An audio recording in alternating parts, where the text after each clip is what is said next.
Hello everyone, my name is Zenitsu, and I'm back with another Digimon video. So we're back talking about regulation battles, because we actually are getting more regulation battles. So this video is going to be covering Regulation Battle Volume 2 more specifically. So as far as what regulation battles are, in case you're unfamiliar, it's basically just a way that Bandai is trying to rebrand a testing environment to try out alternative rule sets to spice up and vary the gameplay compared to normal competitive play, which is fine and dandy and all, because these aren't necessarily meant to be super hardcore events, and this is just a more relaxed or casual way that allows you to try to play the game in a slightly different manner than what you're normally used to, which could have its own fun and nuance to it. So the Volume 2 is going to be a limited trait battle. So this means 30 out of the 50 cards of your deck must contain one of the following traits, which is either Digital Monsters, Nature Spirits, Deep Savers, Nightmare Soldiers, Wing Guardians, or Excel. If anyone's actually unfamiliar with any of these traits, these are all Digivice themed traits in celebration of, the anniversary of the Digivice. So I thought that was kind of fun and interesting, on top of the fact that it does come with some ever so minor rules, which is basically what's listed here, in the fact that your egg count does not count towards this rule. And then, like I already said, 30 out of the 50 cards must be a mix of Digimon, Tamers, and option cards utilizing this trait, but the remainder 20 of the cards have no such restrictions. So it kind of just opens you up to a lot of deck building, but still constrains and confines you to these traits more specifically, which they do have a number of different ways that you could build and play them depending on the trait that you're trying to focus on. So if you're wondering where do I go to locate these traits to actually know if this card is a legal card, you could just go to a database and kind of just type in any of those traits and it should point you in the right direction. But if you just want to look through your collection yourself, this is the infograph that Bandai has provided as far as where to find said traits. Then, when it comes to the pricing of this event, so again, it's not a super competitive event, so it's not having the greatest of pricing, but it's still nice pricing nonetheless. We're going to be getting a Festival Art Alta version of the Starter Deck 19 Shumon as the participation prize, and EX6 Alt Art Bastimon with the same bordering is going to be the winner card. And then stores, if they really want to add additional pricing, that's up to them, and that pricing will vary depending on what the store is doing, if they're doing anything at all. So, when does this event actually take place? Technically, this event has already started, so I apologize for this being a little on the later side. It totally slipped past me, but this event runs for a pretty decent amount of time, starting from July 1st, running all the way through August 31st. So make sure to check your LGS to see when they're hosting their event, and we have to be mindful that this event is kind of weird because half of it takes place during the EX9 environment, and then the other half takes place when BT22 becomes legal, which BT22 does include some stuff to try to change things up a little bit. So with any changes to the rules, we have to beware of some of the imbalances when it comes to this event. So the reason why alternative formats have not really taken off in Digimon is due to two main reasons. One, its core rules, being somewhat inflexible, make it so that you can't really change a whole lot without breaking a whole lot. And the second big reason is card design was not necessarily made for alternative ways in mind to be played and have these cards be playable. So not only are the rules somewhat inflexible, the cards in how they function are also somewhat inflexible too, just because there's so many different elements in a single card compared to some other card games. So with this format more specifically, the imbalance comes from just the limited amount of decks that are actually playable. So what I mean by that is the core foundation of most of the decks is going to require you to use one of those traits, and, well, not all of those traits are created equally, and neither is the card pool that they have access to in order to best support what these traits are doing, because 60% of your deck does need to consist of that specific trait, which means that's what you're going to be using when it comes to the Digimon more than any other type of card. So when it comes to the actual decks, let's actually talk about them.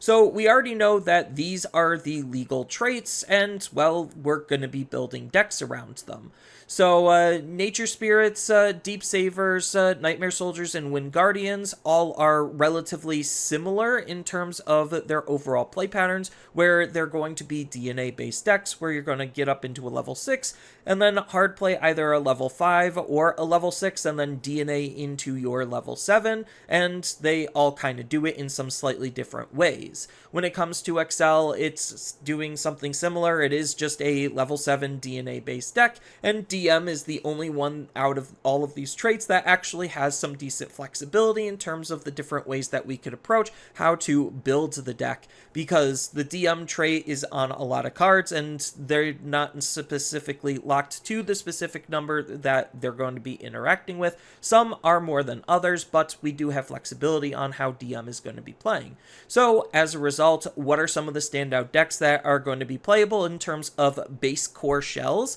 Well, DM 1 and 2 is going to be playing around with Omnimon Alter S, which is an incredibly strong card. You do have a slew of different DM machine type Digimon that you could build towards a Machingermon deck. XL has Chaosmon DNA that it's going to look to try to leverage. You have Mono Blue Deep Savers that also doubles with the aquatic trait that is going to have a pretty decent card pool and build variety that you could build towards. But again, because it's Deep Savers, you're still going to want to try to focus on just DNAing into your level 7 and get lots of value out of that. And out of all of the other decks, I actually think Wind Guardians, because of the color cohesion, especially compared to a lot of the other family decks outside of Deep Savers, is going to be one of the other more powerful decks, just because you do have good consistency tools and tempo tools with the color pairing of blue and green, which is primarily what Wind Guardians is going to be focused on.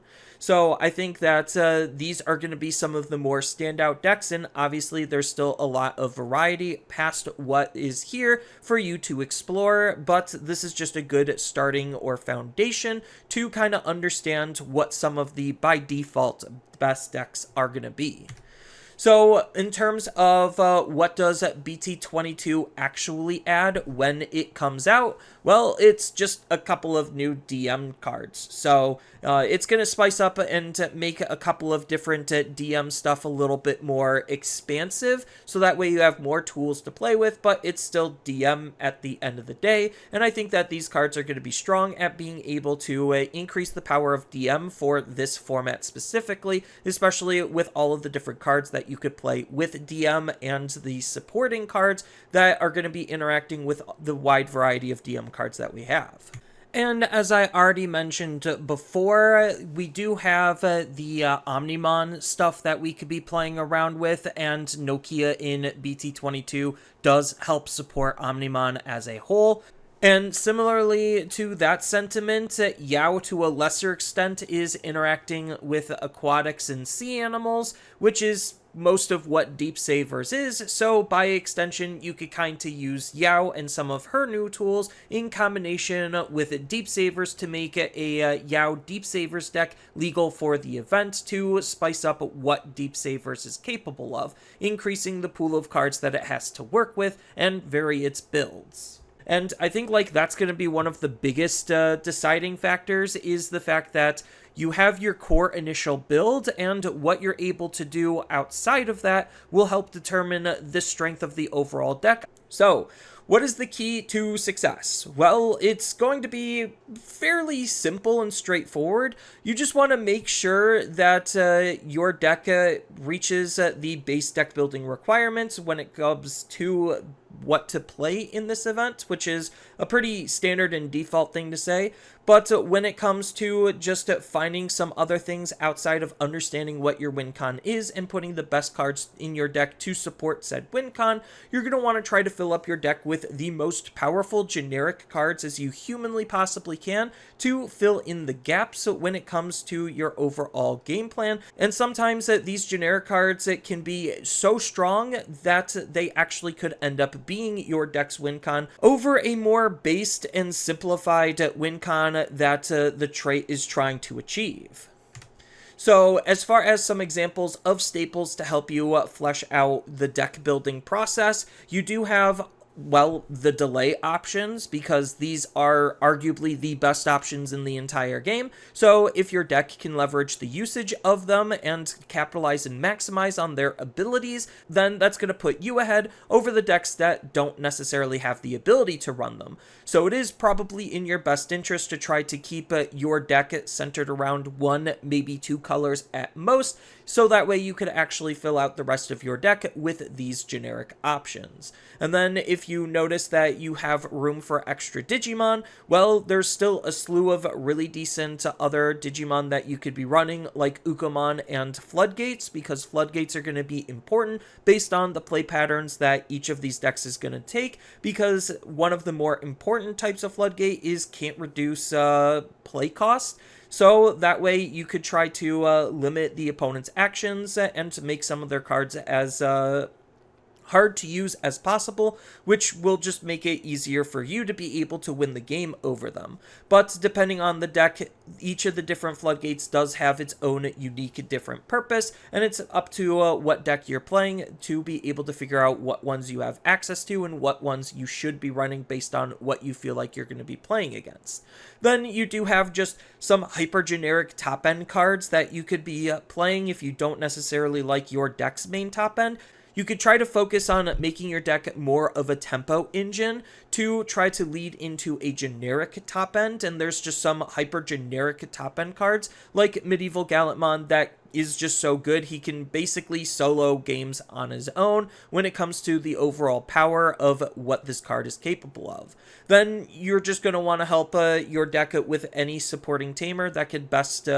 provide your deck with extra utility, whether that is going to be some extra memory, whether it's going to be a hyper-specific effect, or it's going to be a searching tool. It just depends on the deck that you're playing and how you could leverage whatever tamer you feel like is going to help support what your deck is trying to do at the end of the day. But I know this is kind of a short and simplified video as far as what this event is. It really is going to be a somewhat simple event just because, again, the whole deck pool is relatively limited and constrained. So there's not necessarily going to be that much variety in terms of the different cores and shells that you're going to actually be forced to work with. Which is why I don't necessarily think this event is something to be taken seriously, especially since the prizing isn't necessarily the grandiose thing ever. It's just some cute little cards with a nice border and alt art, similarly to what we got in Volume 1. But feel free to tell me your thoughts about this event down in the comments below, and while you're down there, if you found this video to be helpful and informative, then by all means feel free to like and subscribe for more content, and with that, I hope to see you all in the next video. Later!